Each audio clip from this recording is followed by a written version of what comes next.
हरे Krishna everyone, कैसे हैं आप सब। उम्मीद है आप सब अच्छे होंगे और आपकी तैयारियां भी अच्छी चल रही होंगी। तो जैसा कि हमारा लॉ का एक्सप्रेस रिवीजन बैच चल रहा है, वैसे वैसे हम करीब आते जा रहे हैं लॉ में एग्जाम्पशन स्कोर करने के। आज हमारा जो चैप्टर है वो हम कवर करेंगे चैप्टर 11, जो कि बात करता है कंपनीज इनकॉर्पोरेटेड आउटसाइड इंडिया, मतलब कि फॉरेन कंपनीज। ओके, यहाँ पे सबसे पहले हम ये देखेंगे कि कौन से टॉपिक्स पास्ट में आ चुके हैं और कौन से टॉपिक्स एक्सपेक्टेड हैं, जैसे कि हम हमेशा करते हैं। इसके बेसिस पे मैंने नोट्स बना रखे हैं। ये नोट्स टोटल 7 पेजेस के हैं। इन नोट्स में जितना लिखा है, अगर आपने उतना भी देख लिया तो इस मार्क्स इस चैप्टर से जितना भी आया आप पूरा का पूरा अटेम्प्ट कर सकते हैं एग्जाम्स में। देखिए, सबसे पहले तो पास्ट क्या क्या आ चुका है। डेफिनेशन आ चुकी है, 4 बार आ चुकी है। 4 से 2 मार्क्स में डिस्क्रिप्टिव भी आ सकता है, एमसीक्यू भी आ सकता है। वैसे ही application of act, documents to be delivered, acts और other documents, dating of prospectus, उसके बाद registration of prospectus by foreign company, Indian depository receipts, punishment for contravention. ये सब 4 से 6 मार्क्स में बार बार पूछा गया है एग्जाम में इस चैप्टर में से। अब क्या एक्सपेक्टेड है, यहां से कौन से टॉपिक्स जो हैं वो एक्सपेक्टेड हैं, what are the expected topics from this chapter. सबसे पहला तो आपको डेफिनेशन आ सकती है फॉरेन कंपनी की, ठीक है। आरओसी के पास क्या क्या फाइल करना है वो आ सकता है। फाइनेंशियल स्टेटमेंट और अदर डॉक्यूमेंट्स कौन से लगेंगे, आईडीआर क्या होता है, पेनल्टीज क्या है, और प्रोस्पेक्टस के रूल क्या होते हैं फॉरेन कंपनीज के लिए। प्रोस्पेक्टस हमने किस में पढ़ा था, प्रोस्पेक्टस हमने पढ़ा था चैप्टर 3 में। प्रोस्पेक्टस के बारे में सब पढ़ा था। अब वही प्रोस्पेक्टस जो फॉरेन कंपनी देती है तो क्या रूल्स होते हैं, यहाँ पे हमारे हैंड रिटन नोट्स हैं। सबसे पहले सेक्शन 242, ये हम देखेंगे डेफिनेशन ऑफ फॉरेन कंपनी। अगर एनालिसिस में मैं आपको बताऊं तो ये कम से कम 4 बार एग्जाम में पूछा जा चुका है, 4 से 2 मार्क्स में। अगर डिस्क्रिप्टिव आया तो 4 मार्क्स का, अगर एमसीक्यू आया तो 2 मार्क्स का। चलिए शुरू करते हैं। फॉरेन कंपनी क्या होती है। देखो, फॉरेन कंपनी वो कंपनी जो रजिस्टर्ड तो फॉरेन में है लेकिन काम कर रही है इंडिया में। Foreign company means any body corporated incorporated outside India which has a place of business in India, whether by itself or through an agent, physically or through electronic mode, or conduct any business activity in India in any other manner। मतलब के basic rule क्या है foreign company का, सिर्फ इतना याद रखना है कि रजिस्टर फॉरेन में है और काम इंडिया में भी कर रही है। अब फिजिकली हो तो भी चलेगा, थ्रू इलेक्ट्रॉनिक मोड हो तो भी चलेगा। जैसे कि बहुत सारे फॉरेन ब्रांड्स के फिजिकली यहाँ पर स्टोर्स हैं इंडिया में, तो वो फिजिकली तो यहाँ पर है, ठीक है। इलेक्ट्रॉनिक मोड पे भी है। अमेजोन पे बहुत सारे ऐसे ब्रांड्स हैं जो आउटसाइड इंडिया के हैं लेकिन इलेक्ट्रॉनिकली वो यहाँ पर है, अमेजोन खुद, ठीक है। It is a foreign company but electronic mode से वो इंडिया में भी काम कर रही है, इंडिया से भी अर्निंग कर रही है, तो ये क्या हो गई, फॉरेन कंपनी। अब यहाँ पे एक चीज बोली, इलेक्ट्रॉनिक मोड। इलेक्ट्रॉनिक मोड क्या होता है, फोन, मैसेजिंग, ये सब आता है। देखो यहाँ पे इलेक्ट्रॉनिक मोड पे क्या क्या है। It includes e commerce, B2B, B2C। B2C मतलब हमारा अमेजोन, फ्लिपकार्ट, मिंत्रा, नाइका जो चलता है। B2B मतलब बिजनेस टू बिजनेस, जैसे इंडिया मार्ट करके एक वेबसाइट है जहां पर आप बल्क में कुछ भी खरीद सकते हो, वैसे ही B2B अगर कोई फॉरेन कंपनी है B2B में तो उसको भी इलेक्ट्रॉनिक फॉर्म माना जाएगा। उसके बाद डिपॉजिट या subscription from Indian citizen, Netflix आपसे सब्सक्रिप्शन लेता है तो वो भी फॉरेन कंपनी हो गया, पैसे तो यहीं से कमा रहा है। उसके बाद web marketing, consulting, financial statements का काम, ये सब वो इंडिया में दे रहे हैं। ऑनलाइन सर्विसेज दे रहे हैं, टेलीमेडिसिन, एजुकेशन, रिसर्च, अगर ये कोई भी दे रहे हैं।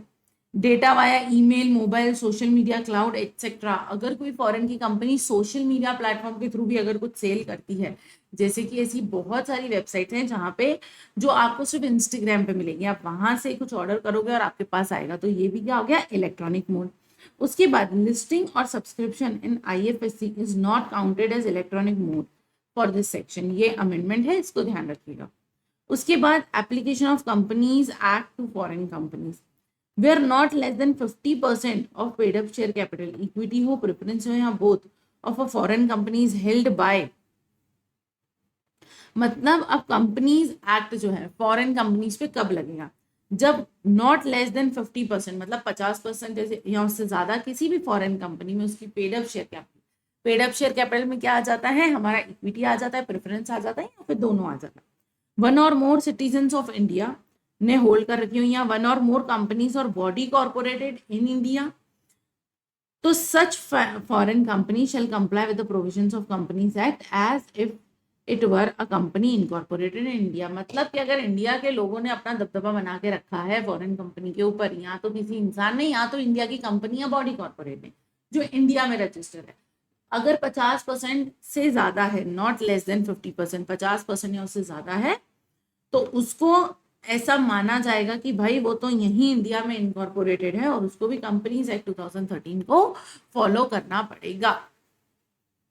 ठीक है। The central government by notification exempt any class of foreign company from the provisions of that or apply only selected provisions with modification, adoption और condition as may be specified। ठीक है, यहाँ पे भी एक अमेंडमेंट है। देखो मोदी जी की मर्जी, मोदी जी चाहे तो किसी को बोल दे कि यार तुम्हारे ऊपर ये जो सेक्शंस है फॉरेन कंपनी के वो नहीं लगेंगे, अगर उनके रिश्तेदार के होंगे तो भाई चलो ठीक है। अब यहाँ तो मोदी जी ऐसा बोल सकते हैं कि सिर्फ सिलेक्टेड प्रोविजन ही आपके ऊपर लगेंगे, या तो फिर कुछ मॉडिफिकेशन कर लेंगे किसी सेक्शन में, कोई अडॉप्शन कर लेंगे या कोई कंडीशन बिठा लेंगे। अगर मोदी जी चाहे, मतलब सेंट्रल गवर्नमेंट चाहे, तो ये कर सकती है। उसके बाद section 380 documents to be delivered by foreign company to ROC, वो डॉक्यूमेंट्स जो आरओसी के पास डिलीवर करेगा कौन, फॉरेन कंपनी। कौन कौन से डॉक्यूमेंट्स हैं, एवरी फॉरेन कंपनी, जो सेक्शन 242 में बताई गई। सेक्शन 242 में क्या था, कोई भी फॉरेन कंपनी जो रजिस्टर तो फॉरेन में है लेकिन काम कहाँ कर रही है, इंडिया में कर रही है, इलेक्ट्रॉनिकली, फिजिकली, एजेंट के थ्रू, कुछ भी। ठीक है, यहाँ पे आईएफएससी जो है उसको नहीं माना जाएगा इलेक्ट्रॉनिक मोड में, ये एक अमेंडमेंट था। तो हर foreign company has a place of business in India shall within 30 days of establishing in India deliver certain documents to ROC. मतलब कि जैसे ही इंडिया में ऑफिस आपका आया, 30 दिन के अंदर अंदर जो है आपको आरओसी के पास कुछ डॉक्यूमेंट्स को फाइल करना पड़ेगा। जैसे पहला तो आपके चार्टर, स्टेट्यूट्स और MOA of the company. Of course अगर सर्टिफाइड, अगर इंग्लिश में नहीं है तो सर्टिफाइड ट्रांसलेशन होना चाहिए उसका। फुल एड्रेस आपके प्रिंसिपल ऑफिस, रजिस्टर ऑफिस का, कौन से डायरेक्टर हैं, कौन सेक्रेटरी हैं, वो सारी पर्टिकुलर्स, नेम और उनका एड्रेस भी देना जरूरी है कि जहां पर लीगल नोटिस जो है वहां पे डॉक्यूमेंट्स को भेजा जा सके। उसके बाद full address of the office in India, जिसको हम प्रिंसिपल प्लेस ऑफ बिजनेस मान लेंगे। उसके बाद details of previous business in India. उसके बाद डिक्लेरेशन की कोई डायरेक्टर और ऑथोराइज पर्सन जो है वो कन्विक्टेड नहीं हुआ है किसी भी इंडियन लॉ में, और कोई अदर प्रिस्क्राइब इन्फॉर्मेशन। अच्छा, आरओसी को क्या क्या देना है, देखो सबसे पहले तो एमओए एओए दे दो, उसके बाद तुम्हारे ऑफिस का एड्रेस दे दो, उसके बाद कौन डायरेक्टर कौन सेक्रेटरी है, अब डायरेक्टर सेक्रेटरी का भी एड्रेस दे दो, ठीक है, नाम बता दो इंडिया का। उसके बाद कोई अगर पुराना बिजनेस था इंडिया में उसकी डिटेल दे दो, ऐसा एड्रेस जहां पर लीगल डॉक्यूमेंट्स और नोटिस को भेजा जा सके। डिक्लेरेशन दे दो कि जो डायरेक्टर और सेक्रेटरी हैं वो कन्विक्टेड नहीं हुए हैं बाय कोर्ट, ठीक है, और कोई अदर प्रिस्क्राइब्ड इंफॉर्मेशन वो भी चलेगा, ठीक है।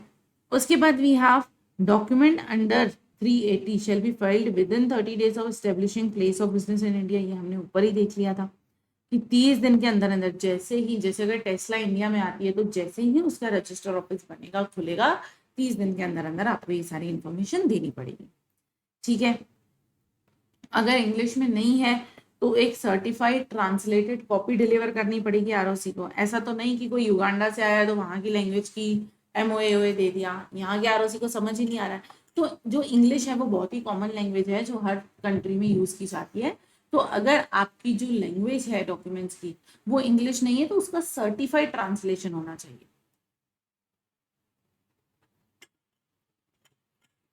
उसके बाद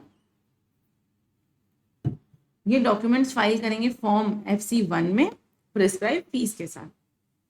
financial statement of foreign company, अब फॉरेन कंपनी को भी फाइनेंशियल स्टेटमेंट बनानी पड़ेगी। देखो हर फॉरेन कंपनी को प्रिपेयर करनी पड़ती है हर कैलेंडर ईयर में बैलेंस शीट और प्रॉफिट एंड लॉस अकाउंट, ठीक है।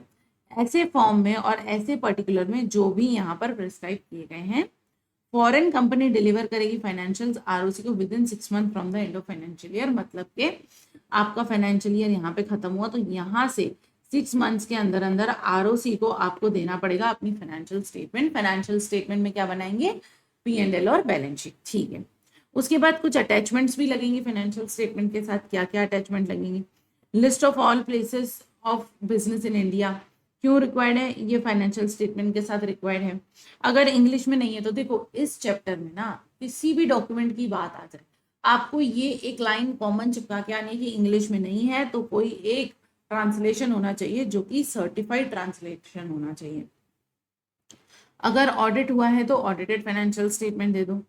अगर जो फॉरेन कंपनी उसकी ब्रांच है इंडिया में तो इसको प्रिपेयर करना पड़ेगा financial statement relating to Indian business operation in the format prescribe. मतलब कि अगर ब्रांच है तो ब्रांच की भी फाइनेंशियल स्टेटमेंट बनानी पड़ेगी। मैंने क्या बोला? फाइनेंशियल स्टेटमेंट बनानी है 6 महीने के अंदर अंदर, फाइनेंशियल ईयर चालू होने के 6 महीने के अंदर अंदर आरओसी को दे दो। अगर इंग्लिश में नहीं है तो सर्टिफाइड ट्रांसलेशन दे दो। क्या बनेगा यहाँ पर? यहाँ पर हमारे पास बनेगा बैलेंस शीट और profit and loss account, simple. उसके बाद यहाँ पर क्या बोला है? Audit of foreign companies financial is not mandatory unless otherwise provided by other Indian laws. मतलब फेमा, आरबीआई, सेबी बोलता है तो आपको ऑडिट करवाना है। ठीक है, देखो फॉरेन कंपनी प्रिपेयर करेगा फाइनेंशियल स्टेटमेंट किसके अकॉर्डिंग? शेड्यूल 3 के अकॉर्डिंग। ऐसा तो नहीं कि अपने यूएस गैप के अकॉर्डिंग प्रिपेयर कर ली उसने फाइनेंशियल स्टेटमेंट, नहीं भाई, इंडिया में हो, इंडिया के हिसाब से तो चलना पड़ेगा, शेड्यूल 3 के हिसाब से बनाओ। डॉक्यूमेंट जो आप एनएस करोगे उसमें लगाओगे फाइनेंशियल स्टेटमेंट, वो एज पर चैप्टर 9 होना चाहिए अकाउंट्स ऑफ कंपनी के थ्रू। डॉक्यूमेंट्स जो CFS कंसोलिडेटेड फाइनेंशियल स्टेटमेंट से रिलेटेड होंगे वो भी सबमिट करने हैं। अगेन अगर इंग्लिश में नहीं है तो ट्रांसलेशन, सर्टिफाइड ट्रांसलेशन। उसके साथ साथ आपको एडिशनल क्या देना है? आपको statement with respect to RTP देना है, आरपीटी। आपको रीपेनिट्रेशन ऑफ प्रॉफिट का स्टेटमेंट देना है। उसके बाद statement of transfer of funds आपको देना है, कितने फंड्स आपने ट्रांसफर करे, मतलब फॉरेन कंपनी, इंडिया में जो आपकी कंपनी वहां से आपने कितना फंड बाहर ट्रांसफर करे। Time limit for delivery of above documents to ROC. क्या टाइम लिमिट रहेगा? Within 6 month from close of financial year. ROC जो है इसको एक्सटेंड कर सकता है लेकिन सिर्फ 3 महीने के लिए। ऑडिट ऑफ बुक्स जो है इंडियन बिजनेस ऑपरेशन का वो सीए या फिर एलएलपी या फिर फर्म से आप करवाओगे। जो प्रोविजंस हैं वो भी सारे लगेंगे। अच्छा, यहाँ पर बहुत सारे स्टूडेंट्स को ये दिक्कत आती है कि भाई इसका मतलब क्या होता है? रीपेट्रिएशन। देखो ये है अमेजोन, ये है इंडिया में, और ये अमेजोन जो है यूएस में है, ठीक है। अब यहाँ पे इंडिया में इसने बहुत सारी सेल करी, बहुत सारी सेल करी, बहुत सारे लोगों को सेल करा और उसके बदले इनको बहुत सारे पैसे भी मिले।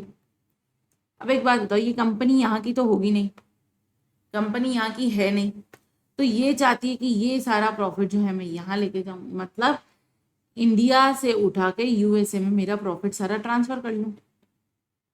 तो इसको क्या बोलते हैं कि आपने रीपेनिट्रेट कितना करा प्रॉफिट, कितना प्रॉफिट आप निकाल के गए हो, क्योंकि उसकी भी कुछ लिमिट्स होती हैं।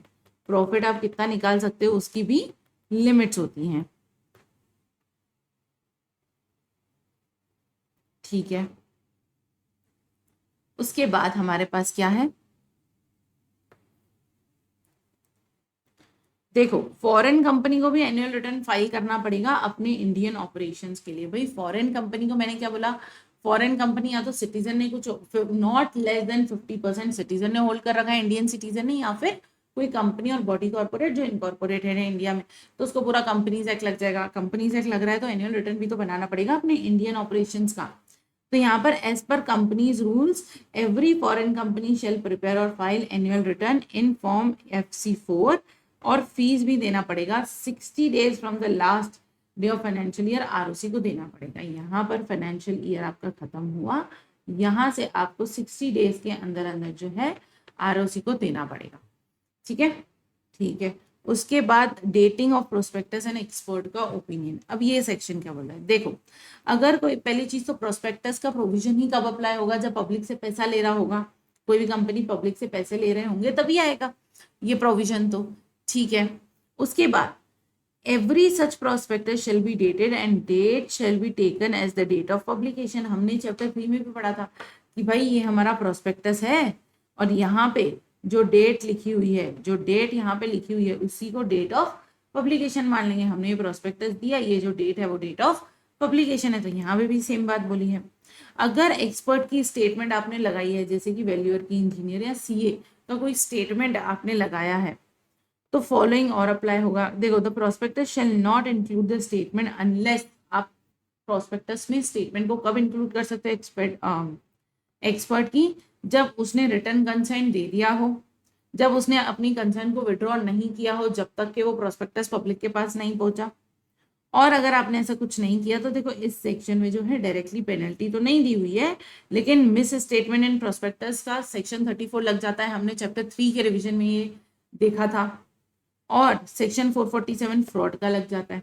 ठीक है, सेक्शन 34 का अगर मैं आपको बताऊं,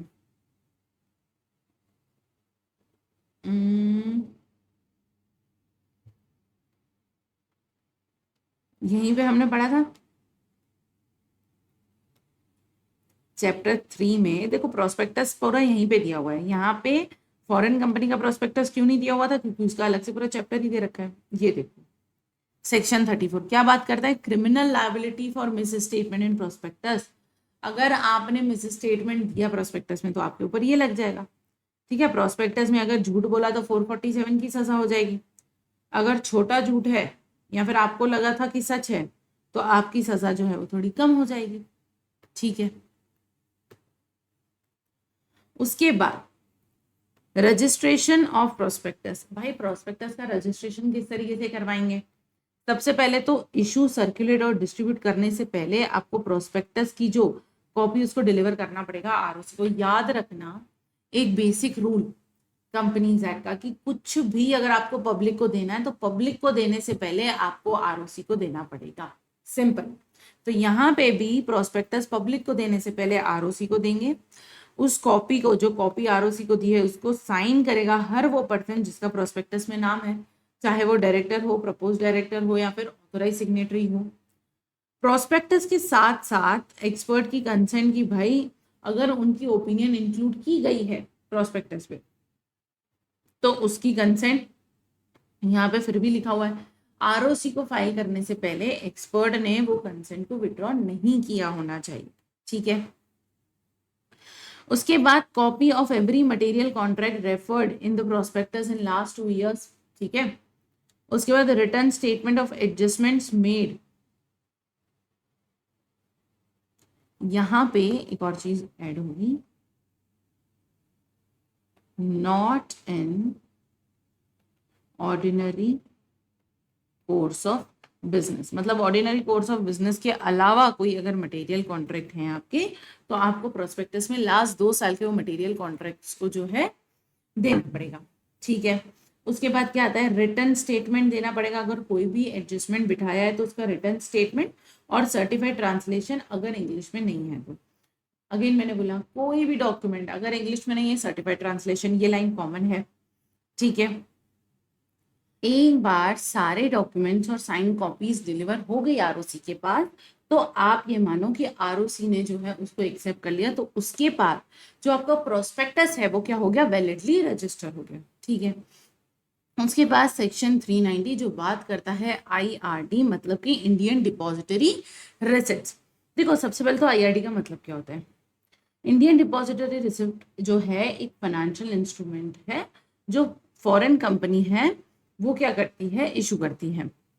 किसको, लिस्टेड और ऑन इंडियन स्टॉक एक्सचेंज। ये लिस्टेड होता है इंडियन स्टॉक एक्सचेंज में, डिनोमिनेट होता है इंडियन रुपी में, बट रिप्रेजेंट करता है ownership of shares of foreign company. देखो, आईआरडी मतलब का कोई भी instrument in the form of depository reserve created by domestic depository in India और authorised by foreign company for public offer in India. मतलब जो फॉरेन कंपनी है IRD इसको इशू करती है। अब यहाँ पे क्या पावर है सेंट्रल गवर्नमेंट का, अगर not with standing anything in any other law, central government SEBI से कंसल्ट करके कुछ रूल्स बना सकती है।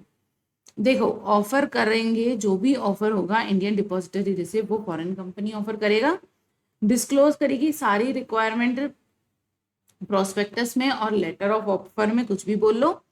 कैसे आईडीआर जो है वो हैंडल्ड होंगे, डिपॉजिटर्स, कस्टोडियंस या फिर अंडरराइटर्स। तो मतलब आप अपने यहाँ से फॉरेन कंपनी कैसे उनको हैंडल करवाएगी, सेल, ट्रांसफर और उनका ट्रांसमिशन जो है उससे रिलेटेड भी अप्लाइज टू कंपनीज जो ऑलरेडी इनकॉर्पोरेटेड है या फिर to be incorporated outside India, whether they have or do not have a place of business in India as per rule 13, मतलब प्लेस ऑफ बिजनेस इंडिया में है या नहीं है उससे फर्क नहीं पड़ेगा। No foreign company shall issue IDR unless it complies with provisions of companies act SEBI RBI, मतलब कि अगर किसी फॉरेन कंपनी को आईडीआर देना है तो उसे क्या करना पड़ेगा, उसको कंपनीज एक्ट देखना पड़ेगा, सेबी से पूछना पड़ेगा और आरबीआई से भी पूछना पड़ेगा। मतलब ट्रिपल शील्ड जो है, ट्रिपल शील्ड की जो है ये यहाँ पे बात हो जाएगी। ठीक है, की कंडीशंस क्या होंगी इशू करने के, देखो प्रोस्पेक्टस और जो डिस्क्लोजर्स हैं वो इंडियन स्टैंडर्ड से मैच होना चाहिए। ऐसा नहीं कि तुम कुछ और ही अपने हिसाब से कुछ अपने ही देश के रूल लगा के बना रहे हो, ऐसा नहीं होगा। इंडिया में हो, इंडिया के लोगों को इशू कर रहे हो, उनसे पैसा ले रहे हो तो उनके हिसाब से बनाना पड़ेगा, डिस्क्लोज करना पड़ेगा। इशू जो है वो अप्रूव्ड करेगा सेबी। आईडीआर जो है इशूड हो सकता है इलेक्ट्रॉनिक या फिर डीमेट फॉर्म में ही। इंडियन इन्वेस्टर इन्वेस्ट करेंगे आईएनआर में और अंडरलाइन शेयर्स जो है are held by a custodian. Foreign company जो है अपॉइंट करेगी डोमेस्टिक कंपनी को, कस्टोडियन ऑफ सिक्योरिटीज और एक मर्चेंट बैंकर को, मतलब कि एक डोमेस्टिक कंपनी होनी चाहिए, कस्टोडियन ऑफ सिक्योरिटीज जो सिक्योरिटीज को अपनी कस्टडी में रखे, और दूसरा merchant banker. Foreign company can merge with companies registered under this act with approval of RBI. ठीक है, द स्कीम ऑफ मर्जर में provide consideration to share holder in cash और depositor receive as per schemes. अगर RBI approve करे तो for example आज यहाँ पर अमेजॉन है, ठीक है जी, है ये अमेजॉन। अमेजॉन कह रहा है कि मुझे दूसरी डोमेस्टिक कंपनी के साथ जो है मर्ज हो जाना है, तो कैसे हूं, तो ये आरबीआई अगर अप्रूव करता है तो ये मर्ज हो सकते हैं, नहीं तो नहीं हो सकते हैं। ठीक है, अगर कुछ भी कॉन्ट्रावेंशन करा, ये पेनल्टी जो है ना ये बहुत ज्यादा इंपॉर्टेंट है। क्या पेनल्टी बात करती है कि भाई फॉरेन कंपनी और ऑफिसर इन डिफॉल्ट कौन है, ये अपना बलि का बकरा। फाइन क्या लगेगा, 1 लाख से 3 लाख तक का लगेगा कंपनी को, 25,000 से 5 लाख तक का फाइन लगेगा बलि के बकरे को। एडिशनल फाइन क्या लगेगा, 50,000 पर डे, लेकिन ऑफिसर इन डिफॉल्ट को कोई फाइन नहीं लगेगा। जेल भी नहीं होगी, पहले ऑफिसर इन डिफॉल्ट को जेल होती थी, लेकिन अब यहाँ पर अमेंडमेंट आ गया कि जेल नहीं होती है। हो सकता है कि आपको जो है ये पेनल्टी मैंने आपको बोला बहुत इंपॉर्टेंट है, हो सकता है आपको एमसीक्यू में ऐसा बता दे, क्या बता दें एमसीक्यू में कि भाई ऐसा फॉरेन कंपनी में ये कॉन्ट्रावेंट करा प्रोविजंस को तो ऑफिसर इन डिफॉल्ट जेल जाएगा क्या। तो बेसिकली हमारे दिमाग में क्या मेंटेलिटी होती है कि कंपनी तो जेल नहीं जा सकती पर ऑफिसर इन डिफॉल्ट तो जेल जा सकता है। तो बहुत सारे स्टूडेंट्स ये सोचेंगे कि यार जेल तो जाता है officer in default, her penalty में तो पड़ा है कि भाई फाइन और जेल और बोथ हर किसी में पड़ा है। आपको यहाँ पे स्पेसिफिकली याद रखना है कि फॉरेन कंपनी के केस में ऑफिसर इन डिफॉल्ट जो है अब जेल नहीं जाएगा। इसको आसान तरीके से समझने का तरीका है कि भाई देखो आउटसाइड इंडिया जो है डेवलप कंट्रीज है, उन्होंने मोदी जी के साथ टाइप कर लिया कि हमारे लोगों को अंदर मत डालना, जो भी दिक्कत हो फाइन देके खत्म कर लेना। तो मोदी जी ने बोला ठीक है भाई नहीं डालेंगे, इसलिए ये लोग अब जेल में नहीं जाएंगे। तो बेसिकली इस चैप्टर में हमने क्या पढ़ा, आपको क्या क्या देखना है, देखो पहला तो हमने देखा मीनिंग। मीनिंग किसमें था, सेक्शन 2 सबसेक्शन 42, रजिस्टर हो फॉरेन में लेकिन प्लेस ऑफ बिजनेस इंडिया में हो। प्लेस ऑफ बिजनेस इंडिया में है तो फिजिकली भी चलेगा, इलेक्ट्रॉनिकली भी चलेगा, बाय एजेंट भी चलेगा। ठीक है, आईएफएससी को जो है इलेक्ट्रॉनिक मोड में नहीं मानेंगे, दैट वाज आर अमेंडमेंट। ठीक है, इसमें क्या बोला था मैंने कि भाई जो आईएफएससी होगा ना इसको नहीं मानेंगे इलेक्ट्रॉनिक मोड। चलो ठीक है, एक तो हमने ये पढ़ा, दूसरा हमने क्या पढ़ा, दूसरा हमने देखा चलो कंपनी इनकॉर्पोरेट हो गई, अब डॉक्यूमेंट्स देने हैं आरओसी को। ठीक है, दूसरा हमने पढ़ा फाइनेंशियल स्टेटमेंट बनानी है, उसके बाद इसको भी आरओसी को देना है। हमने पढ़ा जो प्रोस्पेक्टस है उसका क्या रूल होगा, उसको भी आरओसी को देना है। प्रोस्पेक्टस की डेट क्या होगी, जो भी डेट उस पर मेंशन होगी वही प्रोस्पेक्टस की पब्लिकेशन डेट मान ली जाएगी। उसके बाद हमने देखा आईडीआर क्या होगा। ठीक है, उसके बाद अपन ने देखा कि पेनल्टी क्या होगी, और हमने देखा इसमें, देखिए पेनल्टी देख ली हमने, आईटीआर देख लिया, प्रोस्पेक्टस देख लिया, डेट देख ली प्रोस्पेक्टस की, फाइनेंशियल स्टेटमेंट देना है और डॉक्यूमेंट्स। तो बेसिकली आपको सिर्फ इतनी सी चीज़ें इस चैप्टर में याद रखनी है। देखो अगर आपने इतना सा भी अगर याद रख लिया तो आपको टोटल 4 से 6 मार्क्स जो है, नहीं तो मिनिमम आप मिनिमम 4 मार्क्स को तो मान के चलो कि 4 मार्क्स तो आपको मिलने वाले हैं। मैक्सिमम आप इसमें से 6 मार्क्स मान सकते हैं कि आएंगे। देखो 6 मार्क्स भी मैं क्यों बोल रही हूँ, अगर आप एनालिसिस में देखोगे तो यहाँ से 4 से 6 के रेंज में ही आया है। 2 कब आया है, जब एमसीक्यू आया है। ठीक है, एक्सपेक्टेशन में भी मैं बताऊं तो अगर एमसीक्यू है तो 2 मार्क्स का, देखो 2 मार्क्स भी बहुत इंपॉर्टेंट हो गए हैं। ठीक है, जब किसी बच्चे का अटेम्प्ट 2 मार्क्स से रुकता है, 4 मार्क्स से रुकता है, 6 मार्क्स से रुकता है, 10 मार्क्स से रुकता है, तो उसके लिए 2 मार्क्स भी बहुत वैल्यू लाते हैं। जब किसी सब्जेक्ट में 40 मार्क्स की जगह 38 आते हैं तो this 2 marks are also very important in that time. अगर एग्जाम्शन की जगह किसी बच्चे को 58 आ जाता है तो ये 2 मार्क्स भी बहुत इंपॉर्टेंट होते हैं। ठीक है, तो ये नहीं सोचना है कि चैप्टर में क्या 2-4 मार्क्स का ही है तो नहीं देखते हैं, नहीं ऐसा नहीं है। आपको 2-4-6 मार्क्स जो है इसमें से मिलेंगे, मिनिमम 2 तो मिलेंगे। मिनिमम 2 जो है वो भी बहुत ही थोड़ा एफर्ट लगा के आपको मिल सकते हैं। सिर्फ इतना एफर्ट लगा के जो है आपको मिल सकते हैं, तो आपको देखना चाहिए। उसके बाद अभी व्हाट आई एम प्लानिंग आपके लिए, देखिए क्योंकि एग्जाम बहुत ज़्यादा पास में है तो मैं अपकमिंग प्लान्स क्या बना रही हूँ आपको बताऊँ क्या। सबसे पहली चीज़ तो आपका अदर लॉ कंप्लीट करवा लो। बच्चों को interpretation of law, general clauses, LLB तो फिर भी कर लेते हैं, general clauses, interpretation of law, FEMA में बहुत ज़्यादा दिक्कत आती है, तो अदर लॉ देखेंगे हम।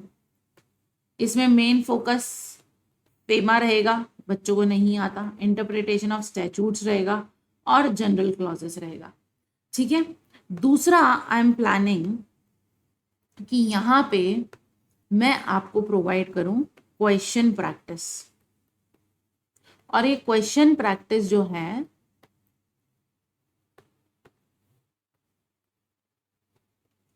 क्वेश्चंस ऑफ आरटीपी, मैं आरटीपी के क्वेश्चंस आपको बताऊंगी। अच्छा, मैं पता है कि आपको कैसे बताने वाली हूँ। पहले तो फ्लैग, आपको कैसे फ्लैग एनालिसिस करके आपको आंसर लिखना है। दूसरा कीवर्ड्स, क्या कीवर्ड्स हमको याद रखना है पर्टिकुलर क्वेश्चन में। या फिर इफ यू वांट मी, हम एक और चीज कर सकते हैं, जितने भी हायर वेटेज वाले जितने भी सेक्शंस हैं पूरे लॉ के, हम उसकी क्वेश्चन प्रैक्टिस कर सकते हैं। कैसे क्वेश्चन प्रैक्टिस कर सकते हैं, प्रीवियस ईयर के क्वेश्चंस उठा सकते हैं हम, आरटीपी एमटीपी के क्वेश्चन उठा लेंगे, और उसके बाद मैं आपको इन सेक्शंस की कीवर्ड्स टू रिमेंबर दे दूंगी। क्या दे दूंगी,